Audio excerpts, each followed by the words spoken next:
Մայիսյան եռատոնը երրորդ տարին է օկուպացված Արցախի մեր հայրենակիցները նշում են Եռաբլուր զինվորական պանթեոնում։ Արցախի խորհրդարանի խոսնակ Աշոտ Դանիելյանը, նախկին նախագահ Սամվել Շահրամանյանը եւ նախկինում Դադիվանքի, այսօր Եռաբլուրի Սուրբ Նահատակած եկեղեցու հոգեվոր հովիվ Տեր Հովանեսը ծաղիկներ են խոնարել Արցախյան առաջին, երկրորդ ու երրորդ պատերազմներում զոհված հերոսների շիրիմներին։ Սամվել Շահրամանյանն անդրադարձել է Հայաստանի կառավարության ղեկավարի հայտարարությանը, թե Արցախը մերը չի եղել։ Եթե մարդիկ համարում են, որ Արցախը իրենց չէր,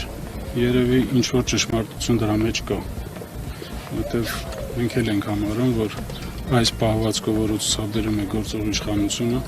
իհարկե Արցախը իրենցը չէր։ Եվ ես միայն այդպիսի հայտարարություններ չեմ լսում, տարբեր հայտարարություններ կան, որոնք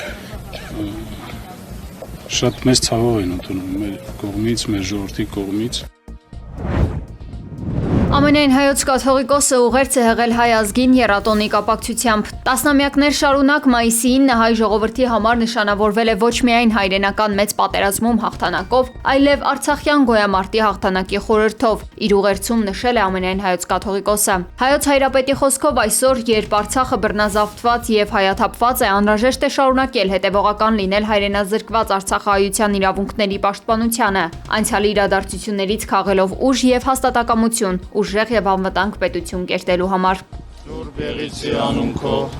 եկես արքայություն քո, եղեցին կամ քո, որպես երկինս եւ երկրի։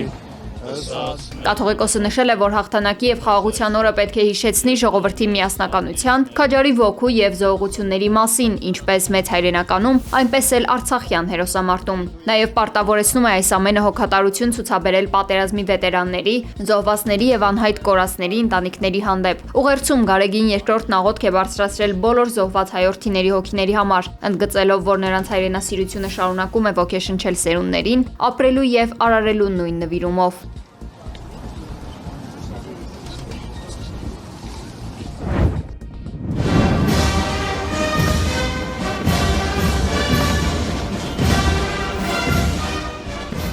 Հայրենական պատերազմում հաղթանակի 81-րդ տարեդարձի ավանդական զորահանդեսն է տեղի ունեցել Մոսկվայի Կարմիր հրապարակում։ Ռուսաստանի նախագահը Ուկրաինային աջակցող ՆԱՏՕ-ի անդամ երկրներին անվանել է նացիստական ստրատեգներ, որոնք Պուտինի բառերով պետանտորեն հաշվարկել են ամեն ինչ, բացի նրանից, ինչը կոչվում է ռուսական կամք եւ խորհրդային ժողովրդի ոգու ուժ։ Հաղթանակը միշտ մերն է եղել ու միշտ մերը կլինի, հայտարարել է Դաշնության ղեկավարը։ Ի դեպ, մայիսի 9-ի զորահանդեսների պատմության մեջ առաջին անգամ Կարմիր հրապարակով այս տարի անցել են հյուսիսկորեացի զինվորականներ։ Ռուսական աղբյուրները նշում են, որ նրանցից շատերը մասնակցել են ուկրաինական ուժերից Կուրսկի մարզը ազատագրելու գործին։ Հաղթանակի տոնը հիշատակի օր է,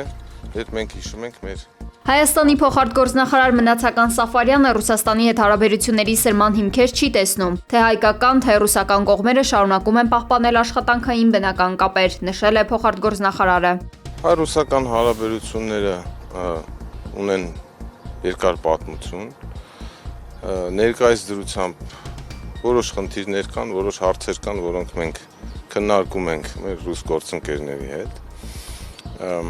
Ես չէի անվանի դա ճգնաժամ։ Բոլոր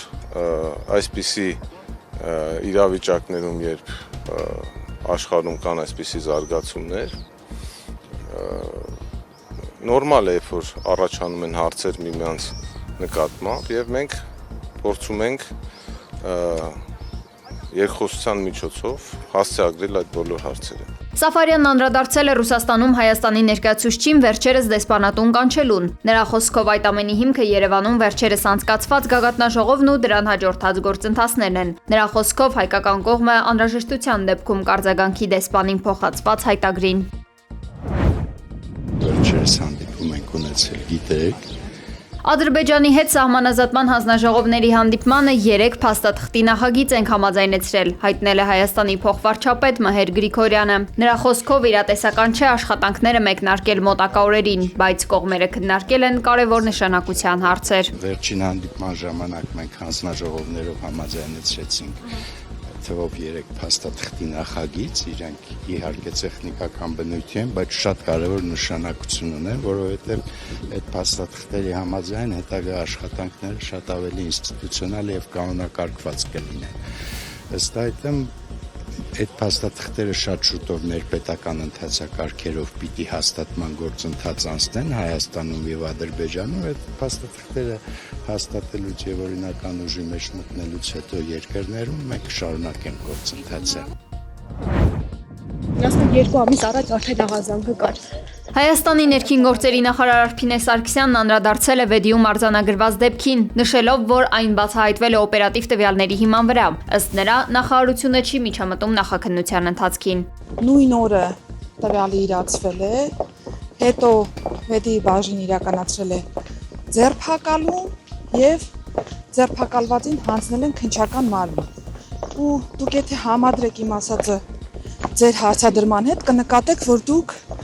ներկայացրեցիք իրականությանը չհամապատասխանող փաստեր։ Ստացվում է այսինքն մանկաբարձ։ Նախարարը հավելել է, որ հարցաքննությունների եւ ցուցմունքների մանրամասները գտնվում են նախաքննական մարմնի տիրույթում եւ կհրապարակվեն անհրաժեշտ պահին։ Արդեն մի քանի օր է ինչ ասարսուր դեպքը պատտվում է ողջ հանրապետությունում։ Վեդի քաղաքի երկու բնակիչներ պարբերաբար բռնության էին ենթարկել երկու անչափահաս քույրերի։ Օրերս ոստիկանությունը ձերբակալել էր երկուսին, իսկ 3 պարզվել էր, որ երրորդ անձել կա, որին եւս ձերբակալել են։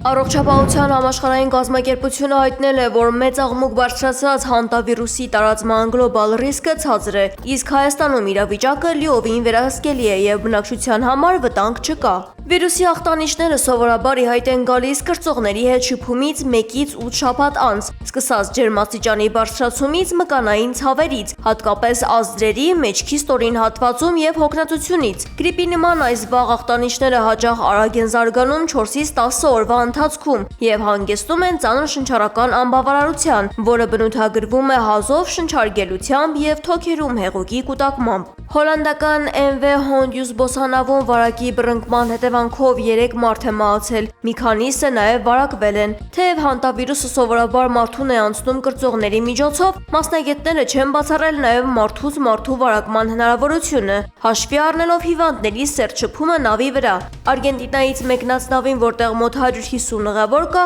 արգելվել է կայանել Կաբո Վերդեում եւ այժմ այն ուղևորվում է Կանարյան կղզիներ։ Իսպանիայի իշխանությունը համաձայնել է ընդունել նավը մարդասիրական սկզբունքներով, ժամանելուն պես բոլոր ուղևորները կզննվեն եւ կստանան համապատասխան բուժօգնություն։ Սինգապուրում նավի 2 ուղևոր մեկուսացվել է, թեև թեստերը դեռ բացասական են, իսկ Թայվանում արձանագրվել է վարակի 1 այլ մահացու դեպք։ Մասնագետները հորդորել են խուճապի չմատնվել, նշելով, որ սա նոր համավարակի սկիզբ չէ։ Միացյալ Նահանգները պատրաստ է բանագնացներ ուղարկել Մոսկվա, եթե դա նպաստի Ուկրաինայում հակամարտության կարգավորմանը, հայտարարել է Դոնալդ Թրամփը։ Նա նշել է, որ իրեն արդեն հաջողվել է ավարտել 9 պատերազմ եւ ցանկանում է, որ սա լինի 10-րդը։ Խոսելով Ռուսաստանի եւ Ուկրաինայի միջև հաստատված երրորդյա հրադադարի մասին, Թրամփը նշել է, որ այն կարող է երկարաձգվել։ Նա իրավիճակն անվանել է վատթարագույնը երկրորդ համաշխարհային պատերազմից հետո, շեշտելով, որ ամեն ամիս մոտ 25,000 երիտասարդ զինվոր է զոհվում։ Անդրադառնալով հանտավիրուսին, նախագահը վստահեցրել է, որ իրավիճակը վերահսկելի է։ Ըստ նրա, վիրուսը վաղուց է հայտնի եւ ի տարբերություն COVID-ի հեշտությամբ չի փոխանցվում, սակայն մասնագետները շարունակում են սերտորեն ուսումնասիրել այն։ Մարկո Ռուբիոն Հռոմում եվրոպացի դաշնակիցներից պահանջել է անցնել կտրուկ գործողությունների, Հորմուզի նեղուցում Իրանի ազդեցությունը սահմանափակելու նպատակով։ Թրամփի վարչակազմը ներկայիս իրավիճակը որակում է ոչ թե պատերազմ, այլ զինադադարի ու պարտադրված բանակցությունների միջանկյալ ու անորոշ փուլ։ Փեզեշքյանը հրապարակավ մերժել է արևմտյան գաղութատիրությունը, միաժամանակ դեռևս քննարկելով Սպիտակ տան ներկայացրած խաղաղության վերջին առաջարկը։ Հորմուզի նեղուցի մոտակայքում վերսկսված ռազմական բախումները կրկին բարձրացրել են նավթի համաշխարհային գները եւ անգել ձեռք բերված փխրուն հրադադարը։ Վաշինգտոնի հակամարտությունն ավարտված հայտարարելու փորձերը կասկածելի են թվում, քանի որ տարածաշրջանում պատերազմի վերսկսման սպառնալիքը մնում է օրակարգային։